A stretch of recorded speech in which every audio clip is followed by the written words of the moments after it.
Hola, ¿qué tal? Luz y Sal. Nuevamente es un honor para mí, tu servidor JC Mendoza, Juan Carlos Mendoza, compartir un tema de retiro, ahora el 116, Carta a Diogneto, año del Señor 2025, en el marco del 50 aniversario del Instituto de Formación para Laicos al servicio de la Pastoral Parroquial, 1975-2025. Les comento que la única intención de este video es eso, que estudiemos juntos para llegar a nuestro retiro con el espíritu adecuado. A manera de introducción, bueno, te platico que sobre esta carta, nuestro fundador, el hermano Vicente Martínez Vázquez, hace 30 años nos la presentó como tema de retiro. En 2013 se dio nuevamente e incluso se incluyó en la lección 44 de cuarto grado. En 2021 se amplió. Ya para el 2024 se sumó la lección 45 por las notas aclaratorias que surgieron. Ahora, en el marco del 50 aniversario del Instituto de Formación para Laicos al Servicio de la Pastoral Parroquial, a través de este retiro, la vamos a recibir todos los alumnos. Y mira, es muy interesante porque es un tratado de apologética. La apologética es la defensa de la fe y que en nuestra formación, bien que nos hace falta ello. Así es que arrancamos. Título, Carta a Diogneto, o epístola o discurso a Diogneto, dirigida precisamente a Diogneto, hombre justo, pero también para ocultar su verdadero nombre posiblemente, pues es el tiempo de la persecución cristera o cristiana de los primeros siglos, que pudo haber sido incluso dirigida a Marco Aurelio, a Adriano o incluso a algún sumo sacerdote. Su autor ciertamente se desconoce, pero se deduce a un hombre culto, sencillo, conocedor del Evangelio, obviamente cristiano, que al dirigirse al muy excelente Diogneto, presuponemos a un pagano bien dispuesto a conocer la religión de los cristianos. Fecha, como decíamos, lo más probable, a finales del siglo II. Procedencia, algunos piensan que fue en Alejandría, en Roma, en Atenas, pero también eso es incierto. Importancia, en que ha sido mencionada por Vaticano II en el cuarto capítulo de la Lumen Gentium o en el primer capítulo de Dei Verbum. ¿Cuál es el género literario? Como lo decíamos, el apologético, la defensa de la fe. Objeto, responder dudas y dar a conocer la vida y testimonio del ser del cristiano. Fuentes, no hay algunas fuentes contemporáneas, pero por su estilo se considera, decíamos, de los primeros siglos. Síntesis. Un breve tratado apologético de 12 capítulos. El primero, ¿quién es Dios? Dos, refuta la idolatría. El 3 y el 4, los judíos están equivocados, pues aunque adoran al verdadero Dios, lo hacen con ritos ya innecesarios. 5, los cristianos viven de acuerdo a su ciudadanía del cielo. 6, lo que es el alma al cuerpo, así los cristianos son al mundo. 7, como un rey envía a su hijo, así envió Dios a su hijo. 8, Dios se reveló a los hombres. 9, solo Cristo cubre nuestro pecado. 10, primero hay que recibir al Padre y ser un imitador de Dios. 11, la iglesia es enriquecida a través del verbo. Y 12, el conocimiento engríe. Algo engríe es algo primordial, es lo principal, sí es bueno, es importante, pero la caridad edifica. Bueno, pues vamos a adentrarnos en la carta a Diogneto. Entonces, capítulo 1, la presentación y objeto de la carta. Inicia saludando y después resaltando el interés que tiene Diogneto, en este caso por conocer el cristianismo, no sin antes hacer hincapié en las creencias y deidades que para ese momento tiene. 2. Desmiente el politeísmo. Continúa invitando a analizar los conocimientos adquiridos y a ver que no solo, o a ver no solo con los ojos humanos, sino también con los de la inteligencia sobre los dioses en los que cree, evidenciando su origen y materiales, es decir, que están hechos de oro, plata y bronce, de que están hechos por manos humanas y además que son sordos, ciegos y que no tienen vida. Y todavía hasta le lanza una pregunta, en verdad crees en ello? Bueno, hasta les ponen guardias para que no se los roben. Lo que resalta el autor es la falta de sustento de esos dioses y que ello no es el verdadero Dios en los que los cristianos tienen puesta su esperanza. Por cierto, las notas al pie que vienen en nuestro tema de retiro son muy ilustrativas y te voy a invitar a que las leas también. Capítulo 3. ¿Por qué se equivoca el pueblo judío? Después de esto, le dice la autora Diogneto, querrá saber por qué los cristianos no practican la religión judía. Bueno, pues los judíos de manera similar tributan a Dios, pero como lo hacen los paganos, le ofrecen algo a quien no necesita nada. Capítulo 4. Inútiles prácticas judías. Le dice que no es necesario que le expliquen su visión de las comidas, su superstición del sábado, su vanidad con la relación a la circuncisión, ayunos, etcétera, explicando que para Dios todo ello es irrelevante, incluso ridiculizando las prácticas judías y resaltando que los cristianos se mantienen al margen de la sensatez y la curiosidad. Concluye este capítulo diciéndole que considera que está suficientemente instruido como para aprender del hombre el misterio de la religión de los cristianos. Capítulo 5. Vida e ideales de los cristianos. Mira, los cristianos no se distinguen por sus tierras, por su lengua, por sus costumbres, sino por su conducta y condición de ciudadanía. Y es la misma confesión de todos. Sus enseñanzas no vienen por inteligencia humana. Están en sus propios países, pero son forasteros. Participan en todo, pero no son de esta tierra. Comparten la mesa, tienen hijos, pero no los abandonan. Son pobres y piden limosna, pero enriquecen a muchos. Aman a todos, carecen de todo, pero tienen todo. Se habla mal de ellos, pero son reivindicados. Aunque hacen el bien, son castigados. Si te das cuenta, el autor presenta precisamente el ideal que Cristo nos dejó.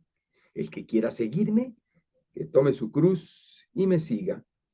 Sexto, lo que son los cristianos en este mundo. En una palabra, lo que es el alma al cuerpo, así es el cristiano para el mundo. Y esto, por cierto, tú y yo lo sabemos muy bien porque somos luz y sal para el mundo. Ciertamente el alma anima al cuerpo, pero no depende del cuerpo. El alma aún es invisible y sostiene al cuerpo. Asimismo, los cristianos para el mundo. El alma está aprisionada en el cuerpo y con todo es el que lo mantiene. ¿Recuerdas aquello de vosotros estás en el mundo, pero no sois del mundo? El alma, aunque es inmortal, habita en un cuerpo mortal. Los cristianos, pues, vivimos en el mundo, pero nuestra ciudadanía eterna está en el cielo. Capítulo 7. Presencia de Dios entre los cristianos.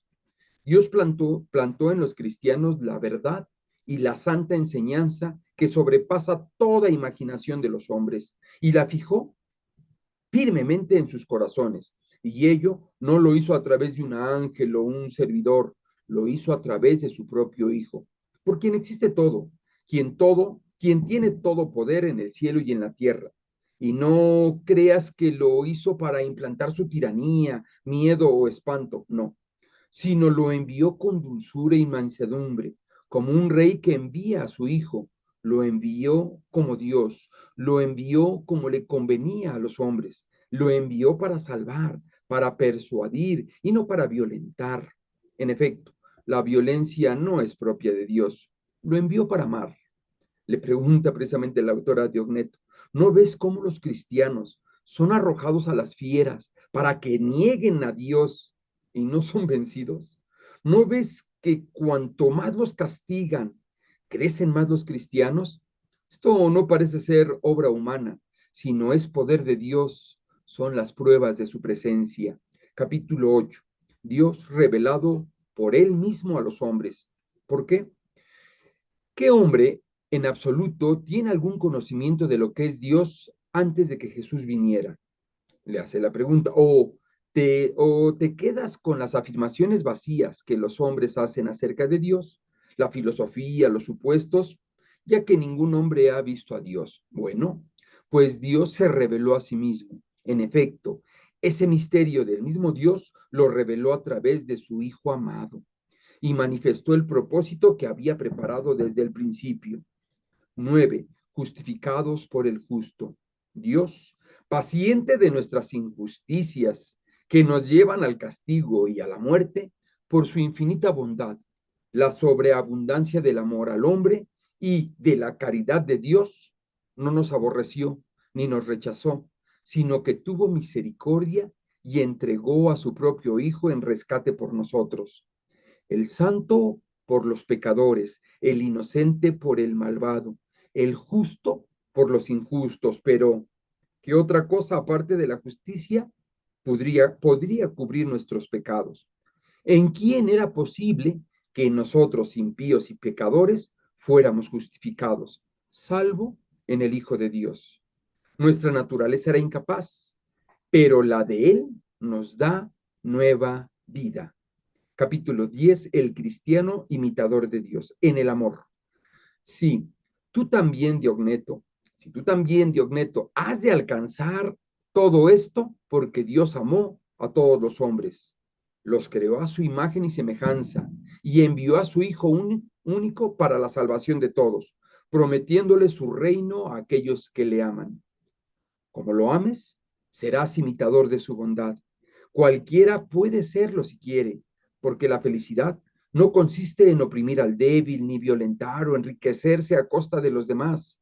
Más bien, el que toma sobre sí la carga de su prójimo, le ayuda, ese es el verdadero imitador de Dios. Entonces, aún morando en esta tierra, contemplarás los misterios de Dios, entonces amarás y amarás a todos, incluyendo a los torturados y castigados. Capítulo 11. El verbo es eterno. No estoy exponiendo, le dice, extrañas doctrinas, sino que, habiendo sido discípulo de los apóstoles, me ofrecí como maestro de los gentiles y sirvo la tradición a aquellos que se hacen discípulos de verdad, recordando que Dios envió a su Hijo, que fue rechazado por los judíos, que predicado por los apóstoles, creído por los gentiles, este es el verbo que anuncio y que hoy es reconocido. Por medio de él, la iglesia es enriquecida y la gracia confiere el entendimiento que revela los misterios y que es concedida a aquellos que le buscan. La gracia de los profetas es conocida y la fe de los evangelios es consolidada y es preservada la tradición de los apóstoles. Si tú, querido Diogneto, no entristeces esta gracia, entenderás los discursos que el Verbo habla por boca de aquellos que quiere cuando Él lo determina. Capítulo 12. El verdadero conocimiento.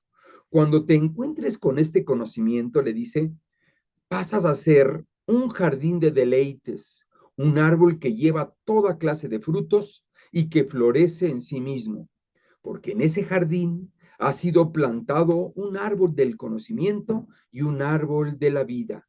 Con todo, el árbol del conocimiento no mata, pero la desobediencia mata, porque en las escrituras dice claramente que Dios desde el principio plantó un árbol del conocimiento y un árbol de vida en medio del paraíso, revelando vida en el conocimiento, porque no hay vida sin conocimiento, ni conocimiento seguro sin vida verdadera.